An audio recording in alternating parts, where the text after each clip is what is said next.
Bom dia a todos. Vou repetir. Bom dia a todos. Sejam muito bem-vindos a esta casa que nos recebe com muito amor, com muito carinho, com muita luz e com muita alegria. Estamos na casa de Jesus, na casa de Deus. E por isso, alegria a todo momento, alegria a todo instante, porque já estamos aqui. E se estamos aqui, é porque viemos receber das bênçãos do Pai, para que nós nos sintamos melhores, para que nós tenhamos uma semana rica de muita luz e muita paz, e muita saúde também. Mas como nós sempre começamos, vamos começando esse dia maravilhoso, até o sol apareceu hoje para nos receber aqui também, Então vamos começar com muita alegria. Vamos ao nosso momento de nos unirmos mais uma vez com o alto. Agora é um momento íntimo nosso. É um momento que nós vamos nos ligar com a espiritualidade, com Jesus e com o Pai amado, por meio da nossa prece inicial. E quem vai nos trazer é a nossa companheira Rafaela. E neste momento, serenando os nossos pensamentos, o elevando ao nosso Mestre Jesus, aos nossos amigos espirituais, nós agradecemos por estarmos aqui reunidos e pedimos que possamos nos manter atentos, inspirados, conectados, para absorver os aprendizados da palestra dessa manhã. Com este clima de alegria, de amorosidade, nos mantendo serenos e disponíveis, pedimos amparo para a nossa palestra dessa manhã. Que assim seja, graças a Deus. Então agora que estamos mais harmonizados, mais calmos, mais serenos, nós vamos apresentar a nossa palestrante de hoje, que ela é psicóloga, mestra em ciências pelo HC, especialista em transpessoal, psico-oncologia, depressão e espiritualidade, membro do Programa de Saúde, Espiritualidade e Religiosidade do Instituto de Psiquiatria do HC e do Colégio Internacional dos Terapeutas, professora da Associação Luso-Brasileira de Psicologia Transpessoal, autora também do livro Descobrindo o Ser Integral, a Transpessoalidade nas Obras do Espírito Joana de Ângeles e de capítulos nos livros do Tratado da Espiritualidade e Saúde, Teoria e Prática do Cuidado em Espiritualidade na área de saúde e Medicina Integrativa na Oncologia do Hospital Israelita Albert Einstein. Ela vai nos trazer esse tema extremamente importante nos dias de hoje, muito interessante, que é a nossa querida Magali Sola Campos. Uma salva de palmas para Magali.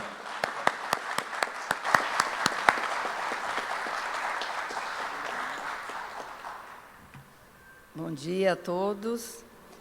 Então, nós vamos falar um pouquinho da loucura na visão espírita, Mas, para a gente trazer esse tema, eu vou contar um pouquinho para vocês o que acontecia na história da loucura, como que se chegou a entender esse processo de transtorno mental. Então, na sociedade medieval, eles acreditavam nos poderes espirituais, que as pessoas ditas loucas, elas eram dominadas por demônios, e aí elas apresentavam esse transtorno. O louco, para eles, era submetido a torturas físicas horríveis.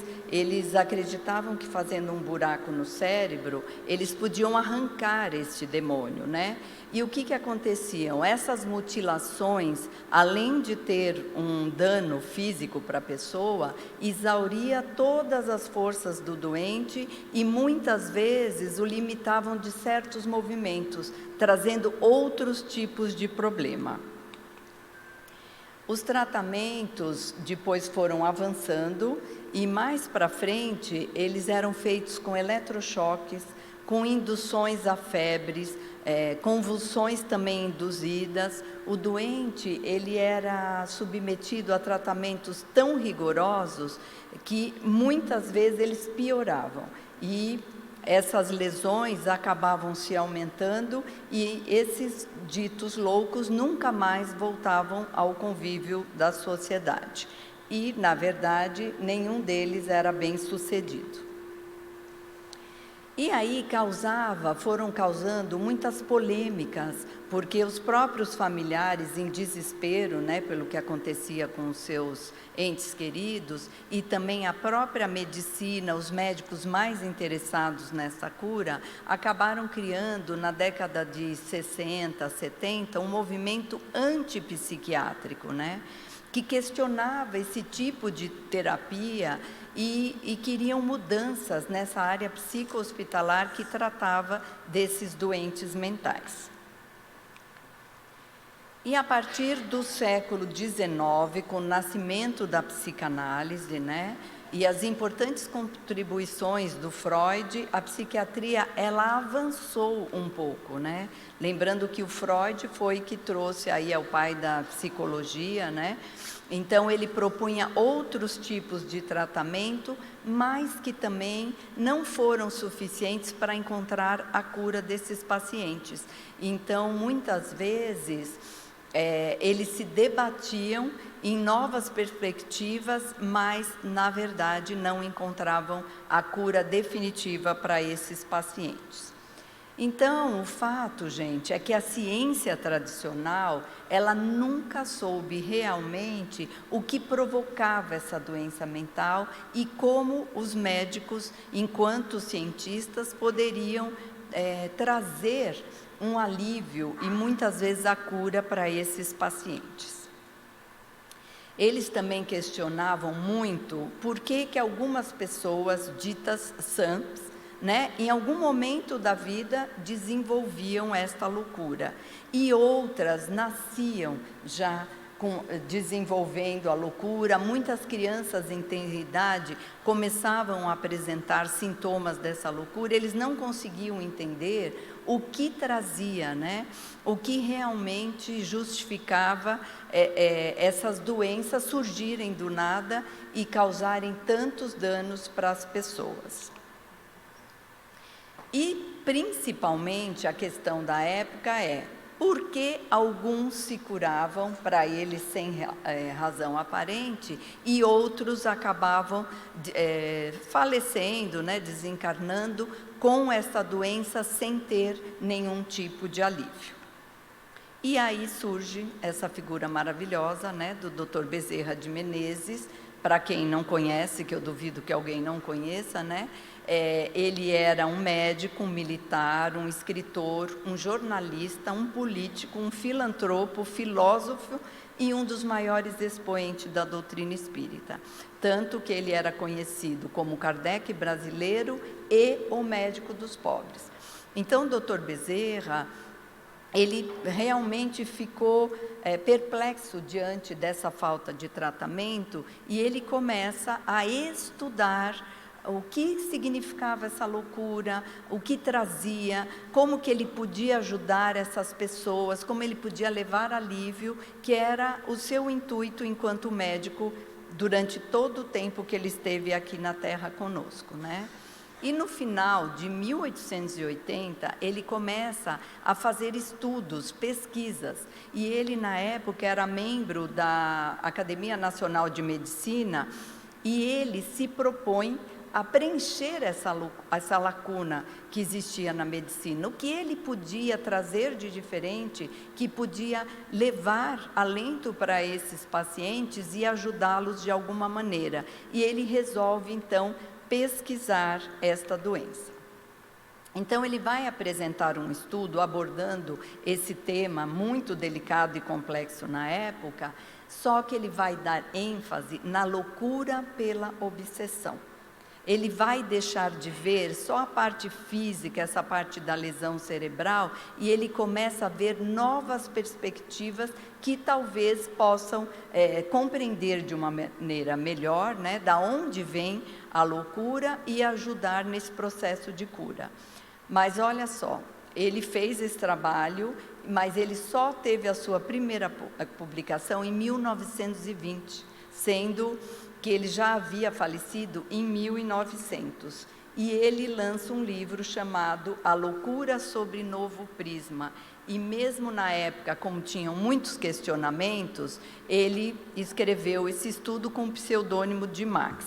Para quem não sabe, esse livro está sendo relançado aqui na Federação, então toda essa palestra é embasada nesse livro, e aqui tem estudos de casos, várias apresentações, e quem tiver interesse vai estar à venda aí na livraria. É muito interessante e tem muitos mais detalhes do que eu estou trazendo para vocês aqui, tá? Então, o que ele apresenta nesse livro, né?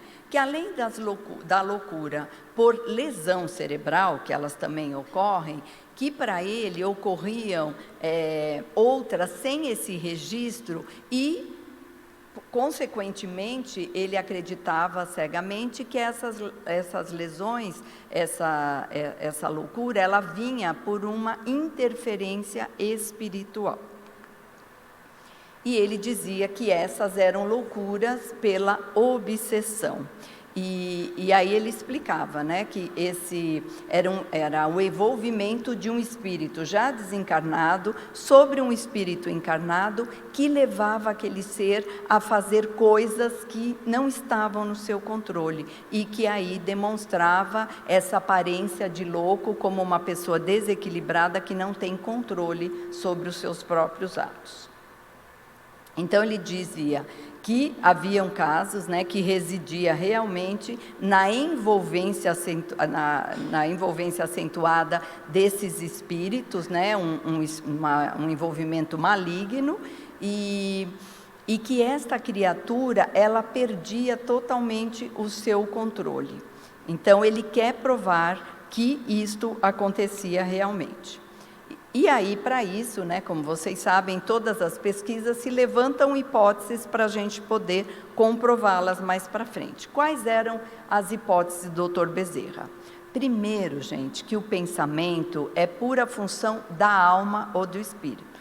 Hoje, nós já temos essa confirmação, mas imaginem naquela época, quando ele levanta essa possibilidade, né?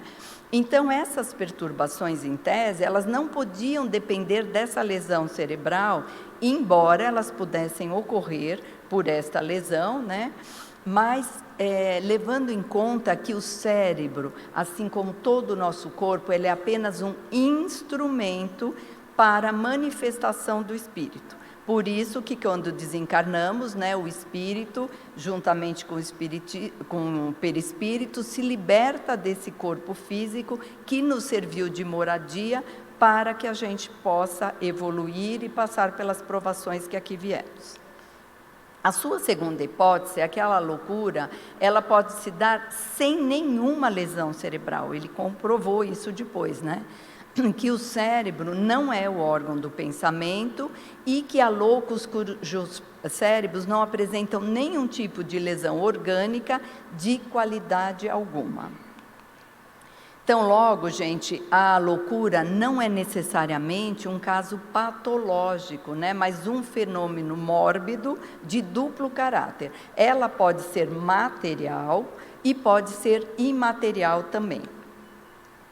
Quando é consequência de uma afecção do cérebro que lhe perturba a sua transmissão, ela tem o caráter material ou orgânico.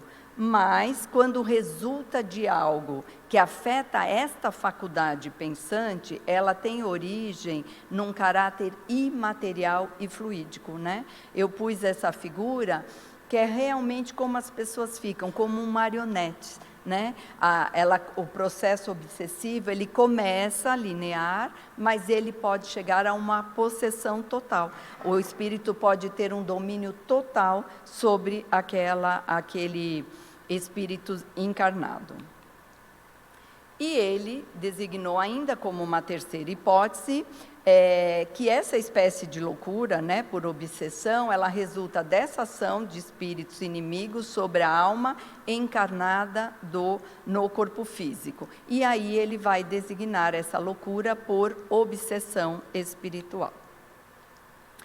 Então, durante o seu estudo, ele se empenhou muito em tomar patente a causa desse mal, né? Como surge o mal.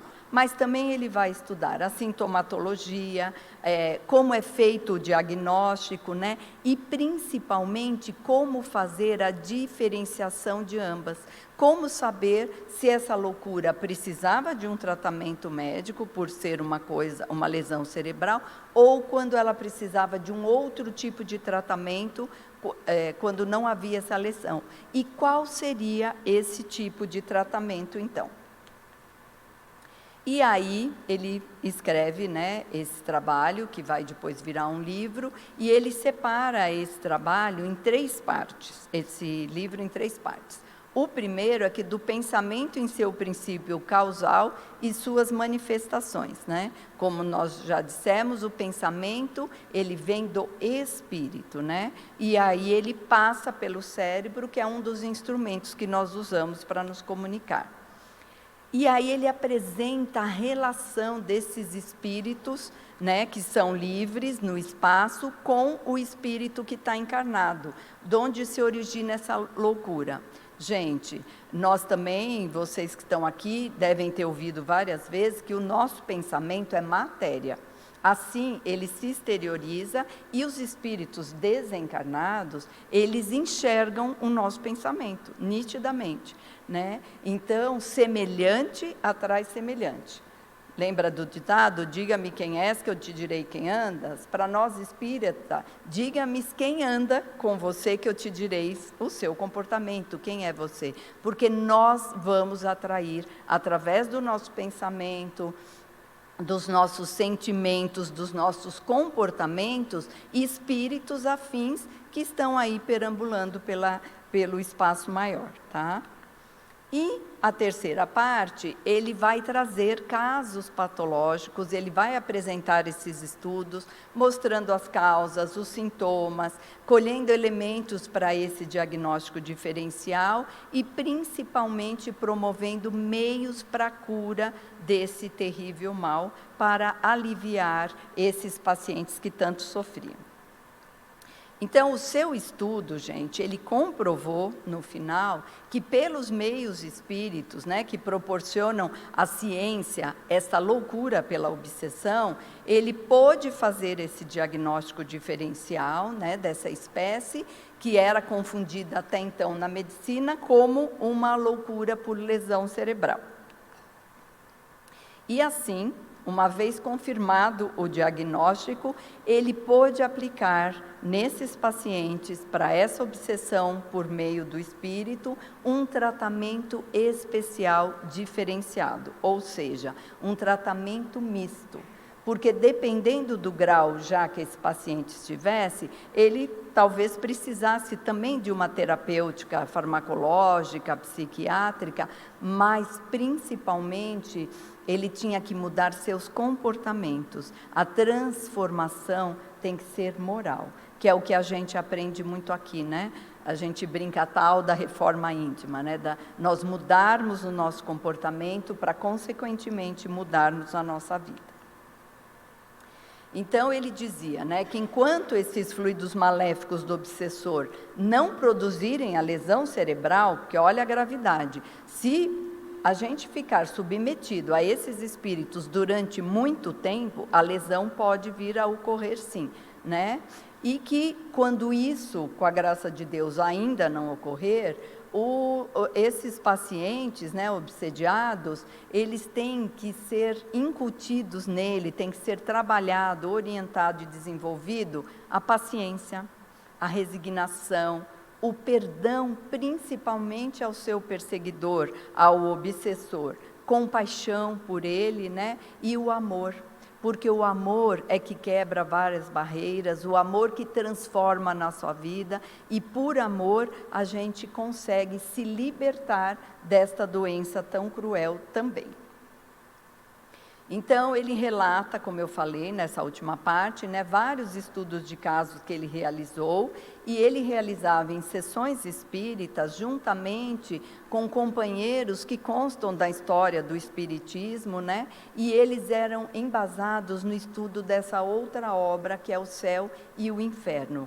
Um livro que traz, né, gente, o nome já está dizendo, o céu e o inferno estão dentro de nós. né? A gente tem tanto medo, ai, quando eu morrer, será que eu vou para o céu, para o inferno? A gente vai para onde está o nosso pensamento e o nosso coração. Se nós tivermos boas atitudes, se nós tivermos bons pensamentos, se nós trabalharmos essa transformação moral, com certeza encontraremos o céu aqui mesmo na terra dentro de nós. Nós teremos muito mais tranquilidade, uma vida mais equilibrada. Ao inverso, né, se nós começamos a praticar coisas inadequadas, se nós fizermos o mal, se nós odiarmos, não perdoarmos, com certeza esse inferno também já está criado dentro de nós. Então ele apresenta testemunhas vivas, né, que se curaram da chamada alienação mental, libertando-se dos hospícios que até então eles moravam lá, né, com esse tratamento espiritual, que incluía atendimento e esclarecimento, não só para essa entidade que era tida como louca, mas principalmente para esses espíritos que o estavam perturbando, né? E que eram normalmente, gente, ligados pela vingança. E nós também temos que ter consciência que aqui não tem nenhum anjinho, não é verdade? Se nós estamos aqui na Terra, nesse mundo de expiações e provas, nós viemos para resgates, nós viemos nos melhorar ainda mais, seguindo o nosso maior guia Jesus, para alçarmos grandes voos. Mas, muitas vezes, todo mundo fica, ai, porque eu tenho um obsessor, por isso que eu não sou assim. Por que que a gente tem esse obsessor? Ele é nos ligado porque, numa outra encarnação, nós fomos o algoz e ele foi a vítima. E, infelizmente, ele não nos perdoou e ele, nesta vida, nos persegue. E é mais fácil essa perseguição quando ele está no plano espiritual, do que aqui quando nós estamos juntos. Por isso que Jesus dizia, reconcilia-te com teu adversário enquanto está a caminho, para que a gente possa se libertar das amarras, dessa mágoa, desse ódio, né? Tem uma palestra, se não me engano, do Haroldo Dutra, que foi comentada, né, num grupo de estudo que eu participo das obras da Joana de Ângeles, e onde ele falava, né, que essa mágoa, essa raiva que a gente carrega é uma algema, né? E se a gente emitir para uma outra pessoa, nós estamos ligados a ela. E essa ligação, ela só se desfaz através do perdão e do amor. Então, este é o exercício que temos que fazer para manter o nosso equilíbrio mental. E apesar dessa pesquisa, gente, ter sido feita em 1880, ela apenas foi publicada, como eu falei, em 1920, depois do seu desencarne, mas graças a Deus ela gerou muitos frutos, seguindo os ensinamentos do Dr. Bezerra, né? Ensinar, mas primeiro fazer.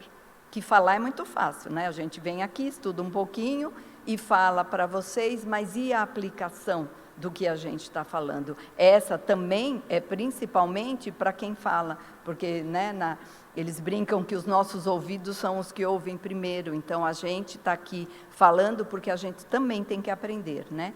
Crer, ter fé, gente, mas estudar. O que o Espiritismo fala? Da fé raciocinada, né? Estudar, crer, entender para crer, não porque alguém falou que é para a gente ter fé, mas porque a gente compreende efetivamente tudo aquilo que está escrito na obra de Kardec e a gente começa a aplicar, aconselhar, mas exemplificar, né? Como diria aquele antigo ditado das nossas avós, o exemplo vale mais do que 1000 palavras, e ele é certíssimo, né? Hoje, com a evolução, a gente vê que as crianças, não adianta a gente mandar eles fazerem algo e a gente está demonstrando errado, porque o que vai marcar é o exemplo que esses pais estão dando, e assim é na vida toda. Então, para a gente ensinar, primeiro a gente tem que exemplificar essa mudança em nós. E aí surge esse outro vulto da nossa doutrina, Espíritos Barçanufo, que também, né, trouxe trabalhos maravilhosos, junto com a Maria Modesta Cravo, que é uma médium excepcional que trabalhava em Uberaba. Eles idealizaram o Sanatório Espírita de Uberaba, que em 2021, porque ele ainda existe até os dias de hoje, ele passou a se chamar Maria Modesto, em homenagem a essa singela médium.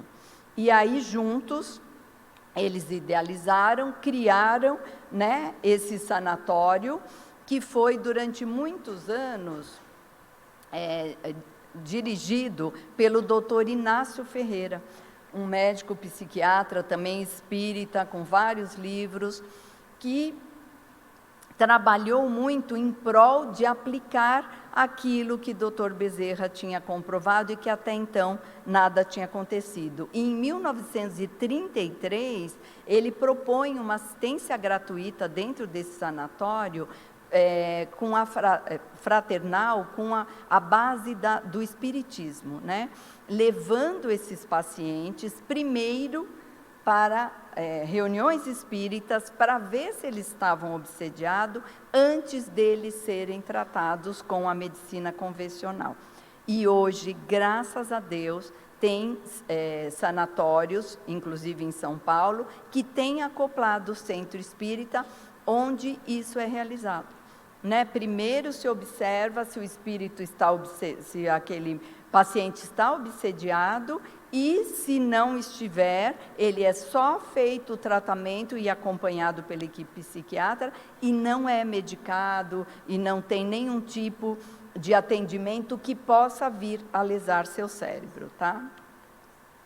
Então, ele vai lá e demonstra, né, através das curas dos doentes envoltos nessa chamada loucura, que eles comprovadamente se curavam nessas sessões espíritas. Que a obsessão, ela vem mostrar um novo horizonte nesse mundo sombrio, né? Dentro da psiquiatria, surge uma luz para ajudar esses doentes. E a luz cristã do Espiritismo faz com que vários desses doentes sejam curados e não precisem viver nesses sanatórios para o resto de suas vidas. O doutor Inácio, gente, como eu falei, ele tem vários livros, alguns inclusive publicados aqui pela Federação, que tratam desse psiquismo, né, através do envolvimento espiritual. Então, Novos Rumos da Medicina, que tem o volume 1 e 2, Psiquiatria em Face à Reencarnação e Obsessão e Cura. E depois de desencarnado, o Carlos Bacelli psicografou 2 livros deles também, A Saúde Mental e, Obsessão e Cura é psicografado também. E esse sanatório, como eu falei para vocês, existe até hoje em Uberaba, e dentro desse sanatório tem uma biblioteca em homenagem ao Dr. Inácio Ferreira, trazendo todas as suas obras. Eu aqui só apresentei algumas relacionadas a esse tema, mas ele tem várias obras. Quem quiser também se aprofundar no assunto, fica aí uma indicação. E aí, dentro desse estudo, vamos ver hoje em dia como a loucura é tratada. Então, se a gente procurar no dicionário da língua portuguesa, a loucura é uma qualidade do louco desprovido de razão. Para a medicina, é um distúrbio mental grave que impede alguém de viver em sociedade. Por quê? Porque a pessoa apresenta uma incapacidade mental de agir, de sentir, de pensar como suposto, e uma insanidade mental que acaba atrapalhando este convívio com a sociedade, tá? Para a psiquiatria, hoje a loucura, ela é uma doença orgânica que recebe o nome de esquizofrenia. E como método de identificá-la e estabelecer um tratamento farmacológico que elimine do comportamento e desse sentimento, né, desse pensamento do indivíduo, eles têm uma nova abordagem, diferente daquelas, né, que eu apresentei no começo, tão agressivas, que a maioria é medicamentosa.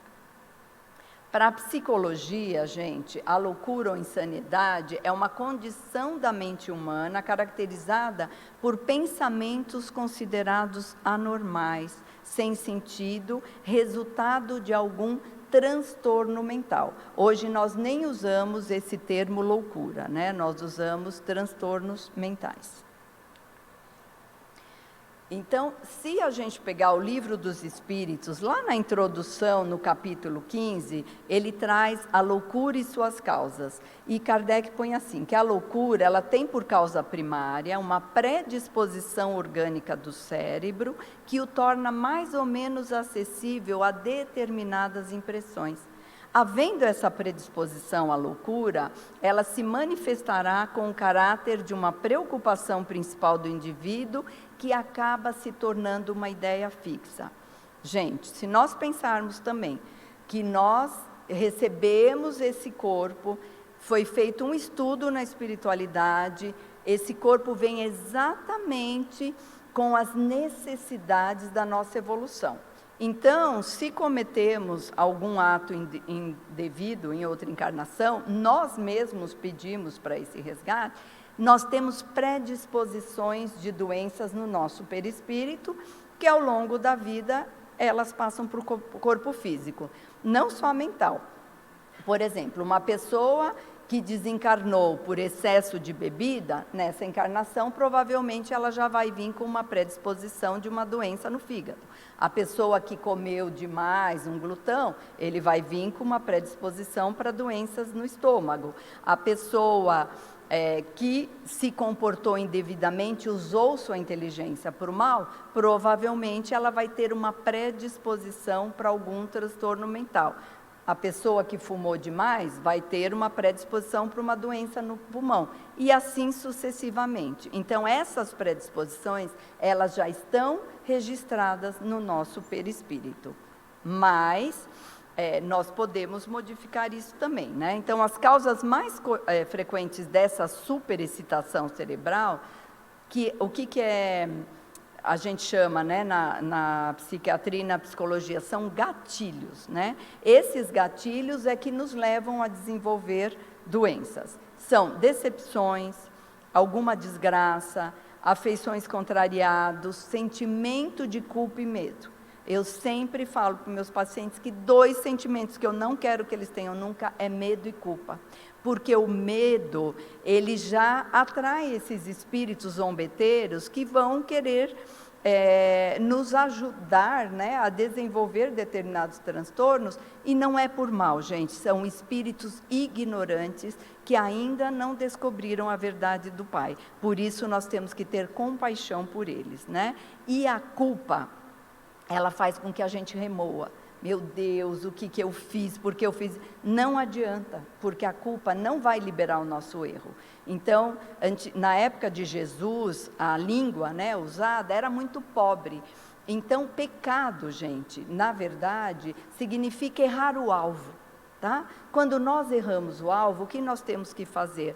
Redirecionar esse alvo, mudar, né? E tentar acertar. Para isso que servem os erros, não para nos culparmos. Quem aqui de nós, né, que não tiver pecado, que atire a primeira pedra. Todos nós erramos, porque nós estamos aqui para isso. Só que assim que a gente errar, a gente tem que perceber o nosso erro, se conscientizar por que nós fizemos aquilo, o que podemos mudar para não fazermos mais. É só isso que Deus espera de nós. Ele não quer que a gente vire santo numa única encarnação. O que Jesus dizia? Conheça a verdade e essa vos libertará. Porque a partir do momento que a gente se conscientiza, né, das coisas, a gente vai evoluindo e vai melhorando. E esta é a intenção que Jesus quer. Por isso que ele veio até nós e nos serviu como modelo, para nos ensinar. Ele nunca julgou alguém e falou, você pecou, vai arder na chama do inferno. Não. O que ele falava para todos aqueles que ele encontrava no caminho? Vá e não peques mais, né? Então, é isso que a doutrina também nos ensina. Nós vamos achar, né, também na doutrina espírita, outros vultos como Emmanuel, Joana de Ângeles, que a loucura, ela quase sempre é causada por faltas de uma existência anterior, né? E aí eles dão exemplo, o suicídio. Muitas vezes, quando a pessoa comete o suicídio, então ela vem sem essa sanidade mental. Uso inadequado das faculdades mentais, aquele espírito extremamente inteligente que veio para fazer o bem, para ajudar a humanidade, se aproveitou da sua inteligência e fez o mal e causou danos a muitas pessoas. envolvimento exagerado com a vida mundana, né? Pessoas que não se ativeram. Hoje, o que nós estamos vivendo hoje, gente? O ter em detrimento do ser. As pessoas querem ter, mostrar, e é tudo no material, e estão esquecendo desse lado espiritual. E um progresso intelectual sem o componente moral. Nós também sabemos que para alçar grandes voos, para nós evoluirmos e irmos, né, ao encontro do Mestre Jesus, nós precisamos ter equilibrado as duas asas, a da moralidade e da intelectualidade. Sim, nós temos que estudar, nós temos que evoluir mentalmente, mas nós temos principalmente que evoluir moralmente. Às vezes a gente vem numa encarnação, desenvolve mais a asa da moral, na outra do intelectual, mas a gente só vai poder subir quando as duas estiverem em equilíbrio. Kardec ainda também nos traz que o espírito ele não é louco, porque apesar dele estar preso no corpo, ele tem consciência das suas faltas e deseja repará-las. E que mesmo o espírito submetido em uma reencarnação compulsória, né, aqueles doentes que não falam, não levantam da cama, naquele estado muito triste, o espírito está ali para aprender. Com certeza aqueles pais que o recebem também têm algum resgate a cumprir, e ali através do amor, da paciência, da aceitação, é que ele vai poder, numa outra vida, usar toda essa inteligência num corpo sadio. E Kardec dizia, né, estudar a doutrina espírita é evitar enfermidades da alma. Gente, nós estamos aqui já resgatando o que nós fizemos em outras vidas. Se a gente não quer mais passar por esses mesmos problemas, o que a gente vai fazer de diferente nesta vida? Porque nós estamos fazendo o nosso futuro hoje, né? Não só para cá mesmo, para essa encarnação, mas principalmente para as próximas. Então, se a gente quer vir melhor, né? Se a gente quer vir para ajudar o próximo, para ser um espírito de luz, nós temos que fazer essa transformação moral bem urgente. E aí a ciência, gente, né, depois de ir tão contra a religião, a espiritualidade, ela começa a estudar e ela entende, né, que a luz que atesta a presença do Sol no horizonte, ela comprova também a existência de um ser maior, um ser onisciente, onipresente, onipotente, que não é matéria, né, e que nem se confunde com esse universo material. Prova que nem tudo o que pode ser acessível aos nossos sentidos. Então, não importa como ele é chamado, se ele é chamado de Deus, de Buda, de luz, de santo, não tem problema, é um só. Nós só temos um Pai Criador que está olhando por nós e está acima de tudo isso.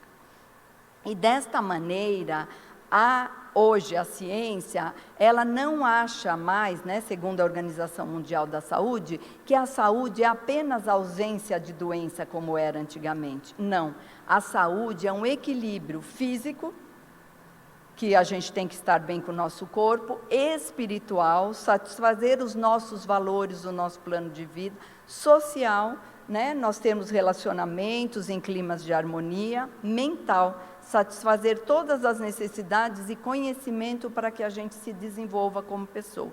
Então, hoje a saúde, para a ciência, ela tem um olhar muito amplo.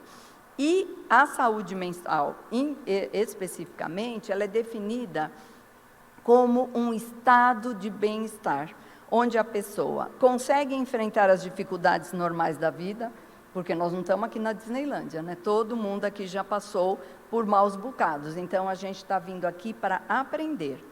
Estar ciente de suas próprias habilidades, ter a autoestima elevada, a gente saber o que a gente é capaz de aprender, de crescer e de fazer, conseguir trabalhar de forma produtiva, gente. Nós não viemos aqui para ser pessoas que não fazem nada, né? A ociosidade, ela leva muitas vezes a transtornos mentais.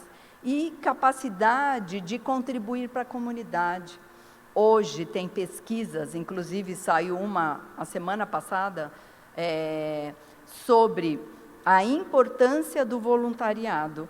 Uma pesquisa que foi feita na Califórnia com 2.400 idosos, onde aqueles que exerciam trabalhos voluntários tinham uma qualidade de vida bem melhor, seja mental ou física, né, gente? Porque eles se sentem úteis. E o corpo é como a água, o corpo parado apodrece. A gente recebeu o corpo para ter movimento. E, de acordo com o DSM-5, né, que é o Manual de Diagnóstico Estatístico dos Transtornos Mentais, um transtorno mental é uma síndrome caracterizada por uma perturbação clinicamente significativa na cognição, regulação da emoção ou comportamento, refletindo uma disfunção nos processos psicológicos, biológicos ou de desenvolvimento subjacentes ao seu funcionamento mental. Isto é novo, tá, gente? Também o DSM-5, ele foi se modificando ao longo dos anos por perceber que há uma diferenciação entre todos os transtornos mentais e essa modificação. Eu não vou ler todos aqui, mas dentro do transtorno mental, são quase 20 tipos de transtornos mentais. Onde, gente, o que aqui a gente tem que pensar? Quando nós estamos em crise, com certeza nós vamos desenvolver algum transtorno mental. Lembrando que a própria depressão, que é a doença do século, ela vem disso aqui também, né? Quando a gente está naquele esforço, a gente está com um problema, muitos de nós sentem muita dó de nós mesmos, achamos as vítimas, nossa, como nós somos coitados, nós estamos nos esforçando para sair, a gente já está ali quase para ter esse transtorno. Os que estão sobrevivendo normalmente não estão muito preocupados com nada, mas vivem. Os que estão prósperos, né, já têm consciência de tudo, já trabalha para que não chegue a ter nenhum problema. E os excelentes, que são poucos, né, que são pessoas que já estão totalmente equilibradas nesse contexto da saúde e que conseguem usar a potencialidade máxima a que veio como espírito. E aí eu trouxe, só para vocês terem uma ideia, no mundo, gente, mais de 400 milhões de pessoas são afetadas por transtornos mentais ou comportamentais, tá? Os problemas de saúde mental estão ocupando o 5º lugar no ranking de incapacidade do ser humano. E aqui no Brasil são 23 milhões de pessoas, sendo 12% da nossa população. É muita gente. Pessoas que necessitam de algum atendimento para a saúde mental. E 5 milhões dessas pessoas sofrem com transtornos mentais graves e persistentes, tá? Sendo 3% da nossa população. É muita gente. E qual que é o tratamento hoje visto como global, visando esse ser integral que tem que olhar todos os lados? Então, nós temos que cuidar da parte biológica, que é a farmacológica, às vezes precisam tomar. Tem paciente que vem no meu consultório e fala, eu vim aqui porque eu não quero tomar remédio. Por que não? Os remédios estão aí e tomados de uma maneira correta, adequada, eles são bons, para isso que a ciência evolui. Então, o remédio é muito importante. Eu falo para ele, se você for no médico e ele falar, nossa, você tem diabetes super grave, você pode ter um piripaque, tem que tomar remédio o resto da vida, a gente vai tomar. Se ele vai, seu colesterol está muito alto, é o seu corpo que está produzindo, você vai tomar esse remédio o resto da vida, a gente toma. Se fala de qualquer outro, por que nos transtornos mentais as pessoas relutam tanto para tomar? Não vicia, se tomar da maneira certa, tem o desmame, tem que ser feito da maneira certa, o remédio é uma bênção. A parte social, né, que é o estilo de vida que nós vamos ter, a parte psicológica, muitas vezes nós temos que fazer terapia, sim, porque a farmacologia, ela vai tratar os sintomas daquele paciente, e a psicoterapia vai tratar a causa. Qual é o gatilho? Da onde veio? Como nos livrar deste problema, tá? E hoje em dia, para a parte espiritual, existem as terapias complementares, tá? Então, pesquisas, gente, feitas com expertises nesta área, que, por sinal, o top mundial são 2 brasileiros, tá? O Giancarlo Lucchetti e o Moreira, esqueci o nome dele, mas é o Moreira.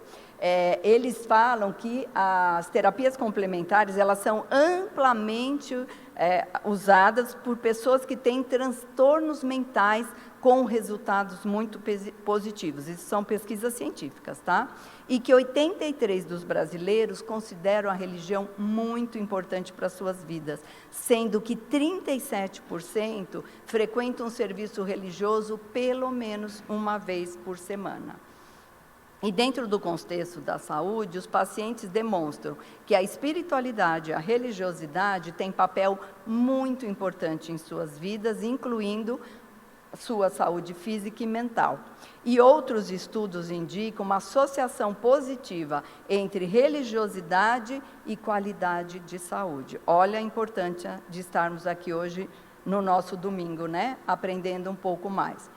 E o Mário Pérez, um outro pesquisador brasileiro, ele mostra, né, que a nossa população, gente, ela se utiliza amplamente dessas práticas espirituais e acredita na cura espiritual, sendo que 43% faz oração diariamente, 19% pratica meditações, que é um tipo de oração também, 38% faz leituras religiosas, 32% faz leitura bíblica, com uma frequência semanal maior, 74% crê na cura espiritual e 63% acredita que o tratamento espiritual é efetivo.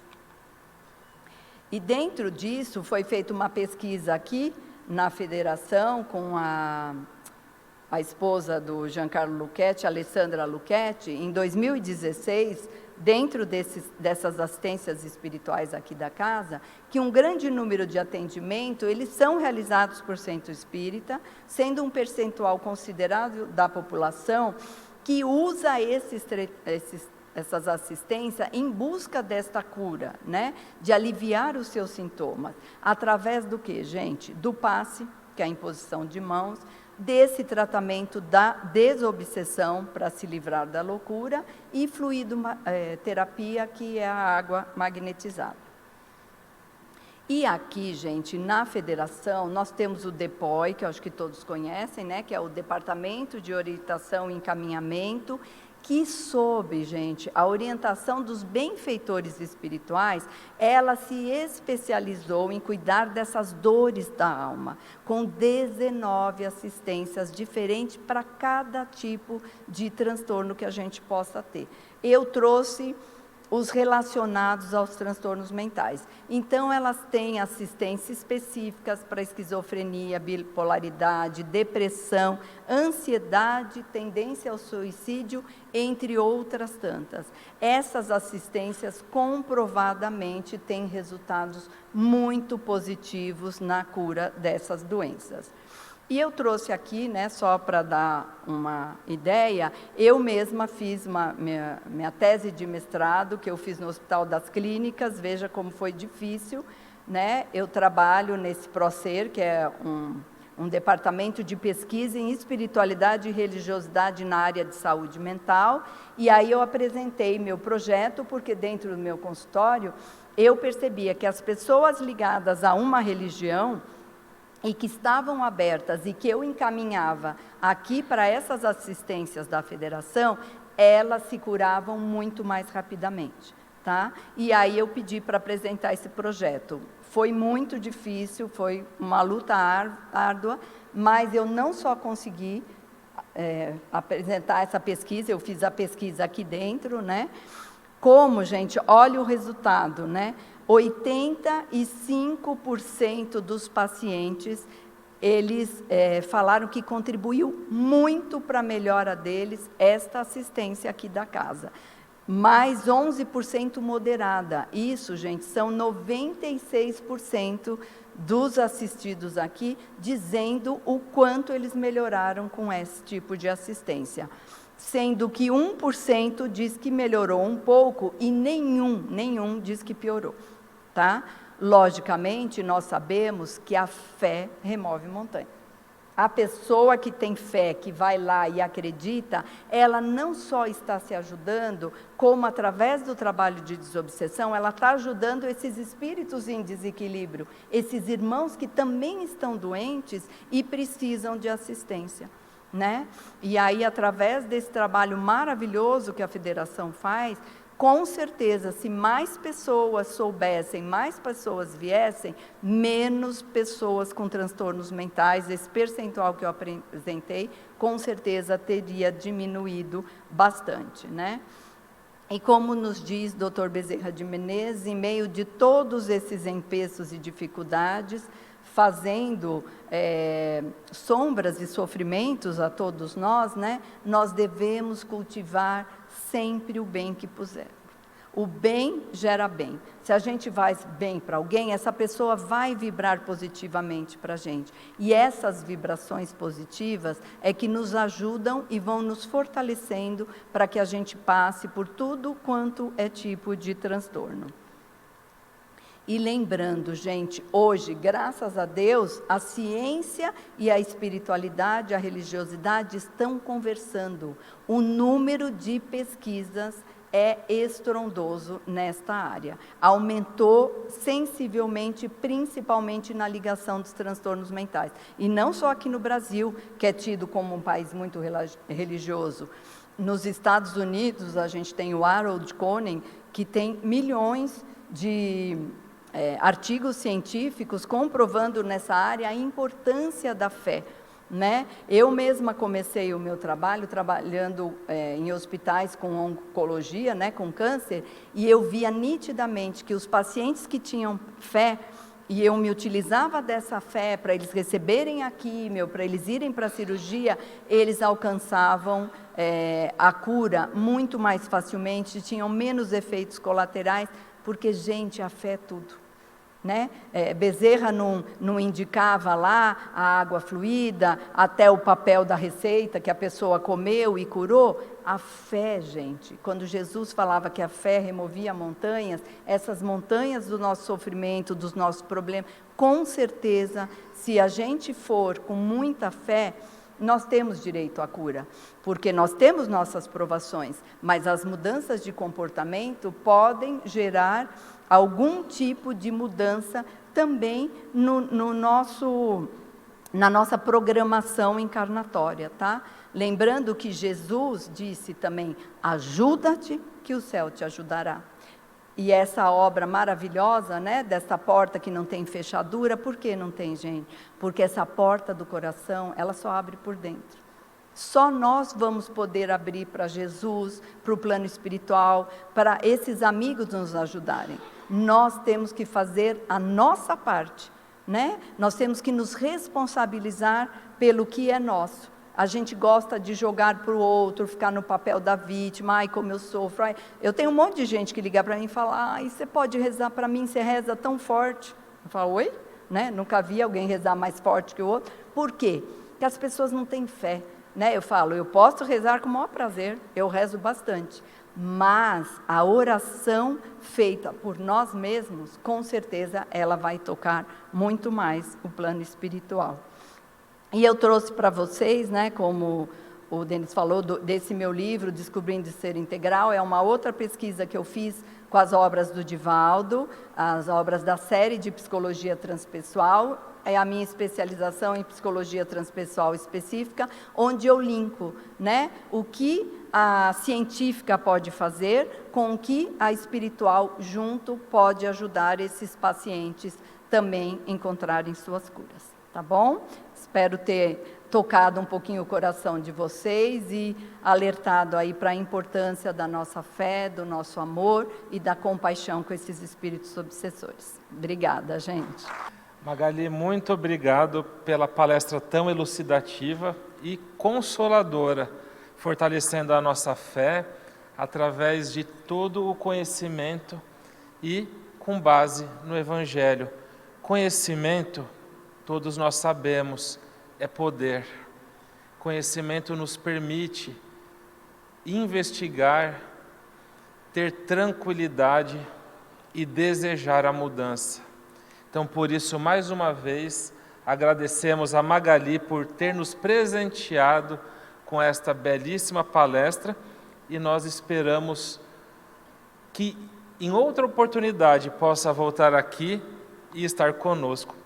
E depois de tanto recebermos, tanto termos a oportunidade de nos sintonizarmos com a espiritualidade amiga, benfeitora, através da palestra, da música que também fomos presenteados, chegou o momento de demonstrarmos toda a gratidão, porque quando nós recebemos, nós temos esta vontade de agradecer. E esse momento de agradecer chegou. Então nós vamos convidar aqui na frente a nossa querida colaboradora Márcia, que vai então nos conduzir nas vibrações de hoje e depois no passe. Nós também teremos a oportunidade agora de recebermos o passe nessa atividade do domingo da manhã. Então, boa atividade. Então, queridos maestros, aí coloque uma música para nós, bem suave. E eu convido a todos, aqueles que quiserem fechar os olhos, vamos conectando com Jesus, com os seus emissários, buscando lá no fundo da nossa alma aquela condição mais amorosa para podermos doar. Porque vibrar, lembrando, é sempre doar os nossos fluidos bem qualificados. Vamos elevando então os nossos pensamentos com muita alegria, com muito amor, um amor sincero e abraçando, com certeza, aqueles que nós amamos, imaginando que nós estamos próximos uns dos outros. Vamos também vibrando pelo nosso planeta, nosso país, o Brasil, envolvendo os seus governantes para que sejam realmente auxiliados e auxiliares de Jesus. Vibramos saúde e recuperação a todo doente e enfermo e a todos aqueles que se encontram hospitalizados, inclusive aqueles que nós conhecemos em particular e também por seus familiares. Vibremos por todos aqueles que estão desencarnando, por seus familiares, para que a sustentação da espiritualidade possa ser sempre sentida por todos. Vibremos sabedoria, gratidão e amor para todos da área da saúde, os médicos, enfermeiros, funcionários, administradores, para que sustentados nas suas intuições, possam eles ser percebidas, essas intuições, e trazer sempre novos tratamentos, novas medicações, novas formas de nos ensinar a conservar a nossa saúde. Vibremos por todas as pessoas cujos nomes foram enviados para as vibrações à distância aqui na nossa casa.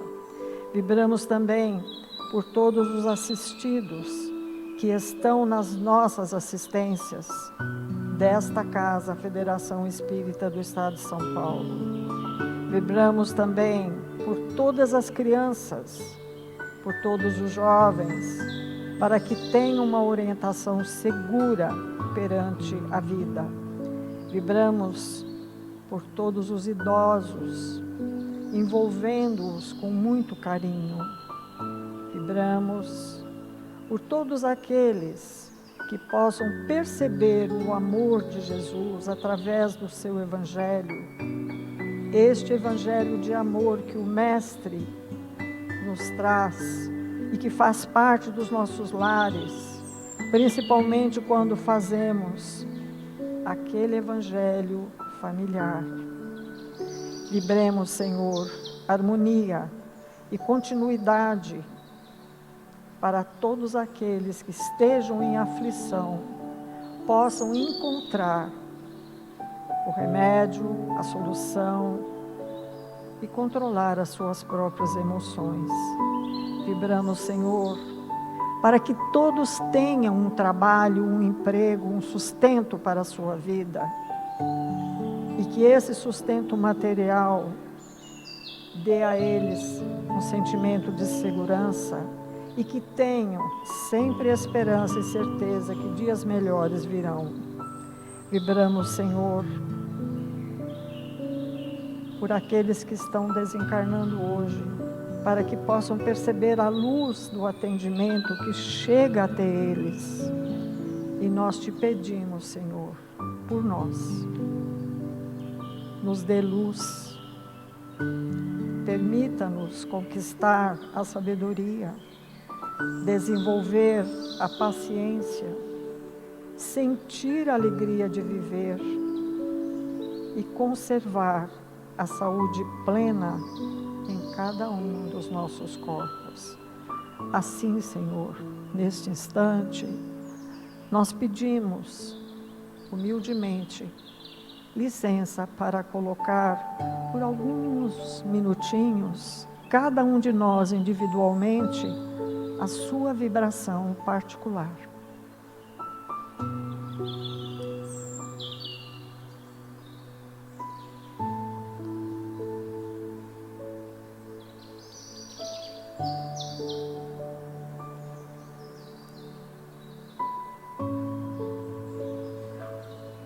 E com a certeza que as nossas vibrações chegaram até Jesus e aqueles para os quais nós as dirigimos, agora nós pedimos licença para receber, Senhor. No primeiro momento das vibrações nós doamos o que de melhor temos.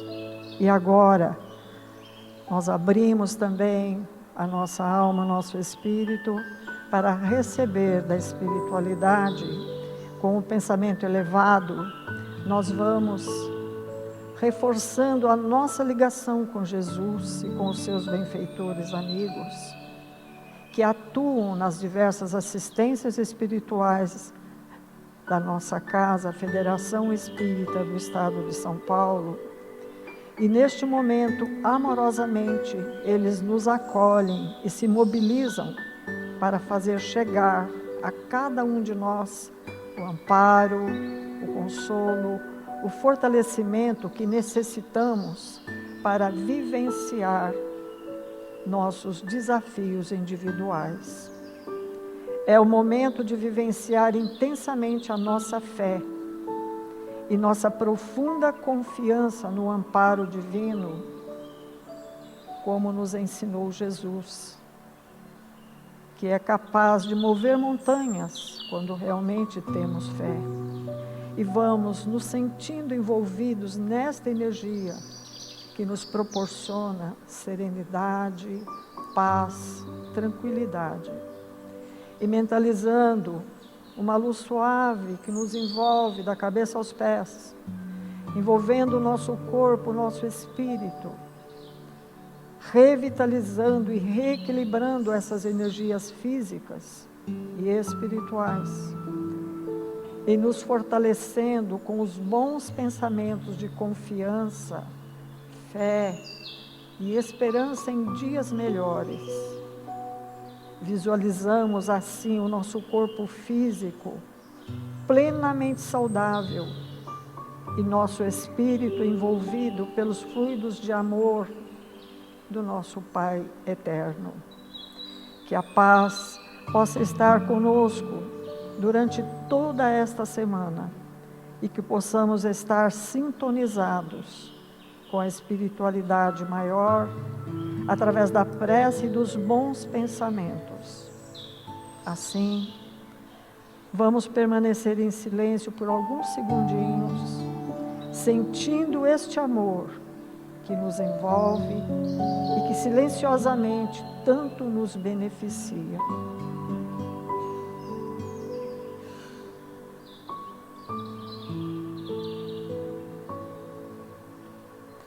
Agradecemos, Senhor, querido Pai Celeste, as bênçãos deste momento. Assim, continuando ainda em prece, nós convidamos a nossa querida companheira Rafaela, que fará por nós a prece final.